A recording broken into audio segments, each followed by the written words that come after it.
മരണം എല്ലാ ജീവജാലങ്ങളിലും ക്രമേണ സംഭവിക്കുന്ന ജീവപ്രക്രിയയുടെ വിരാമം. ഈ വീഡിയോ കാണുന്ന നിങ്ങളും സംസാരിക്കുന്ന ഞാനും ഒരു ദിവസം മരിക്കും. എന്നാൽ മരണശേഷം എന്താണ് നമുക്ക് സംഭവിക്കുന്നത്? മുൻപ് മരിച്ചുപോയവരുമായി നമുക്ക് കണ്ടുമുട്ടുവാൻ സാധിക്കുമോ? അതോ നാം മരിക്കുന്നത് മറ്റൊരു പുനർജന്മത്തിന് വേണ്ടിയാണോ? അതുമല്ലെങ്കിൽ മരണശേഷം നാം ഒരു സ്പിരിറ്റായി മാറുന്നുണ്ടോ?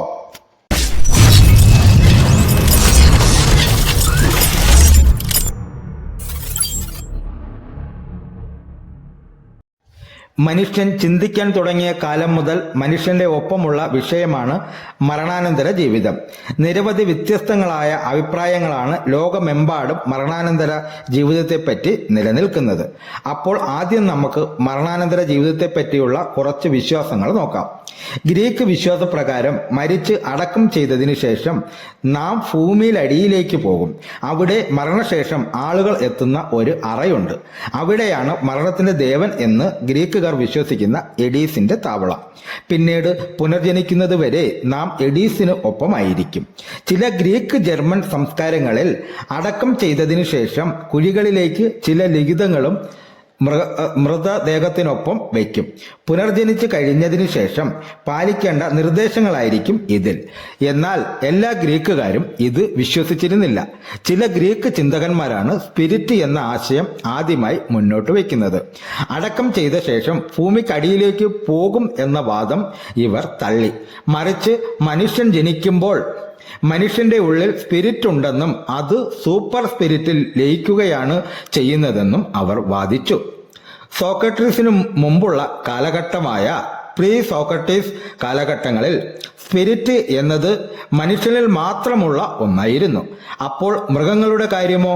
അതിനെപ്പറ്റി യാതൊരു വിശദീകരണവും അവർ നൽകിയിരുന്നില്ല.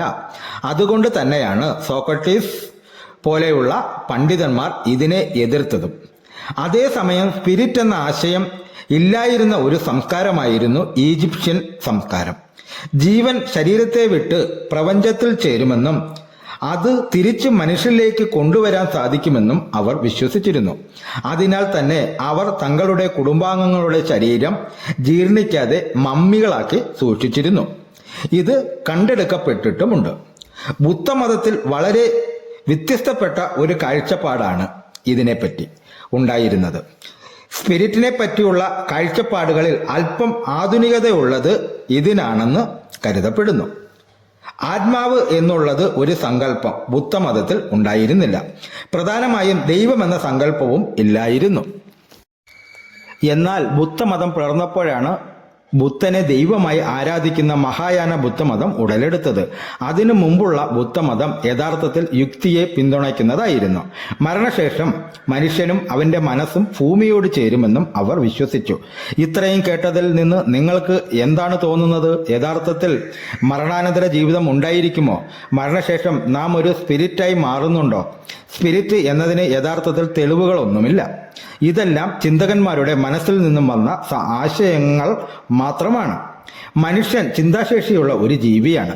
മനുഷ്യന്റെ ഉൽപ്പത്തിയെപ്പറ്റിയും മറ്റ് ബോധതലങ്ങളെപ്പറ്റിയും പഠനങ്ങൾ ആരംഭിച്ചിട്ട് നൂറ്റാണ്ടുകളായി.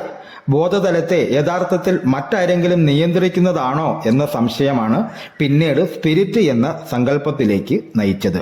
അപ്പോൾ ഇനി നമുക്ക് മരണാനന്തര ശേഷമുള്ള സയന്റിഫിക് സൈഡ് നോക്കാം. മരണശേഷം യഥാർത്ഥത്തിൽ എന്താണ് സംഭവിക്കുന്നത് എന്ന് അറിയണമെങ്കിൽ നമ്മൾ ജീവിച്ചിരിക്കുന്നത് എങ്ങനെയാണെന്ന് അറിയണം. മനുഷ്യനെ മനുഷ്യനാക്കുന്നത് അവന്റെ ബോധതലം ആണ്. ബോധം എന്ന അവസ്ഥ ഉണ്ടാകുന്നത് തലച്ചോറിലെ സെറിബ്രം എന്ന ഭാഗമാണ്. തലച്ചോറിലെ വൈദ്യുത തരംഗങ്ങളാണ് ഇതിനെ സഹായിക്കുന്നത്. അതായത് ഒരു യന്ത്രം എങ്ങനെ പ്രവർത്തിക്കുന്നുവോ അതേ രീതി തന്നെയാണ് നമ്മുടെ ശരീരത്തിനും. അതിന്റെ കൺട്രോൾ പാനൽ സ്വയം കൺട്രോൾ ചെയ്യാൻ സാധിക്കുന്ന തലച്ചോറാണ്. ഒരു യന്ത്രത്തിലേക്കുള്ള വൈദ്യുതി നിലച്ചാൽ എന്ത് സംഭവിക്കും? അത് തന്നെയാണ് മരണം. അതായത് എന്തെങ്കിലും കാരണത്താൽ തലച്ചോറിന് ആവശ്യമായ പോഷണങ്ങളും ഓക്സിജനോ കിട്ടാതെ വരികയോ തകരാറുകൾ സംഭവിക്കുകയോ ചെയ്താൽ വൈദ്യുത തരംഗങ്ങൾ ഉണ്ടാകുവാൻ തലച്ചോറിന് സാധിക്കില്ല. തൽഫലമായി ഈ കൺട്രോൾ പാനൽ ഓഫാകുന്നു. ശരീരം മുഴുവൻ ഷട്ട്ഡൗൺ മോഡിൽ ആകുന്നു. മരണം രണ്ട് തരത്തിലാണ് ഉള്ളത്: clinical death, brain death. Clinical death സംഭവിച്ച ആളെ തിരിച്ചു കൊണ്ടുവരാൻ സാധിക്കും. മറ്റ് എല്ലാ ശരീര പ്രവർത്തനങ്ങളും നിന്നാലും അയാളുടെ തലച്ചോറിൽ ആവേഗങ്ങൾ സജീവമായിരിക്കും. അതിനാൽ വെന്റിലേറ്ററുകൾ പോലെയുള്ള ജീവൻ രക്ഷാ ഉപാധികളിലൂടെ അയാളെ തിരിച്ചു കൊണ്ടുവരാം. എന്നാൽ ബ്രെയിൻ ഡെത്ത് സംഭവിച്ചാൽ തിരിച്ചുവരവ് അസാധ്യമാണ്. തലച്ചോറിലെ വൈദ്യുത തരംഗങ്ങൾ പൂർണ്ണമായും നിലയ്ക്കുന്ന അവസ്ഥയാണിത്. ആദ്യം ശ്വാസകോശം, പിന്നെ ഹൃദയം എന്ന ക്രമത്തിൽ ശരീരം ഷട്ട് ഡൗൺ ആകും. ഹൃദയമിടിപ്പ് നിലയ്ക്കുന്നതിന്റെ ഫലമായി രക്ത ഓട്ടവും നിലയ്ക്കുന്നു. ഗുരുത്വാകർഷണത്തിന്റെ ഫലമായി രക്തം ശരീരത്തിന്റെ താഴെ വരുന്ന ഏതു ഭാഗമാണോ അവിടെ തളം കെട്ടി കിടക്കും, ഒരു തടാകം പോലെ. ശേഷം ഹോർമോണുകളുടെ അഭാവം മൂലം ആ വ്യക്തികളിലെ കാൽസ്യം ലീക്കായി പേശികളിലേക്ക് വ്യാപിക്കും. തുടർന്ന് ശരീരം ഉറച്ച അവസ്ഥയിലാകും. തുടർന്ന് ശരീരത്തിലെ ലിംഫോസൈറ്റുകൾ നശിക്കുന്നത് മൂലം ശരീരത്തിനുള്ളിലെ ബാക്ടീരിയകൾ ആക്റ്റീവാകും. അവ ശരീരത്തിനെ തിന്നുവാൻ തുടങ്ങും. കുടലിലെ ബാക്ടീരിയകൾ കുടലിനെ തിന്നുകൊണ്ട് സഞ്ചരിക്കും. ദഹന വ്യവസ്ഥ മുഴുവൻ തിന്നു തീർത്ത് കഴിയുമ്പോൾ അവ പുഴുക്കളായി മാറുന്നു. ശേഷം ചില പ്രാണികളെ ആകർഷിക്കുന്ന തരത്തിലുള്ള ഒരു ദുർഗന്ധം ഇവയ്ക്കുണ്ടാകുന്നു.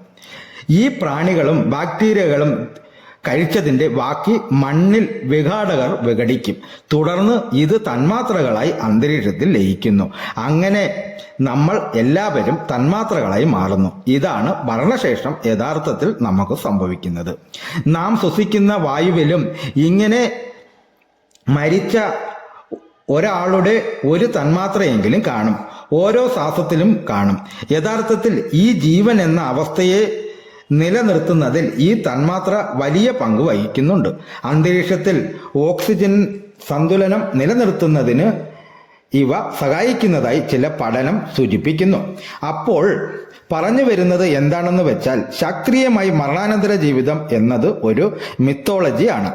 നാം ജനിക്കുന്നതിന് മുമ്പ് എങ്ങനെ ആയിരുന്നുവോ അങ്ങനെ തന്നെയാണ് മരണാനന്തര ശേഷവും. അപ്പോൾ നമ്മൾ ഈ കേട്ട പ്രേതകഥകൾ എല്ലാം നുണയായിരിക്കുമോ? പ്രേതത്തിനെ നേരിട്ട് കണ്ടു എന്ന് പറയുന്നവരുടെ മുന്നിലെ സത്യം എന്താണ്? അതിനെപ്പറ്റി നമുക്ക് മറ്റൊരു വീഡിയോയിൽ സംസാരിക്കാം.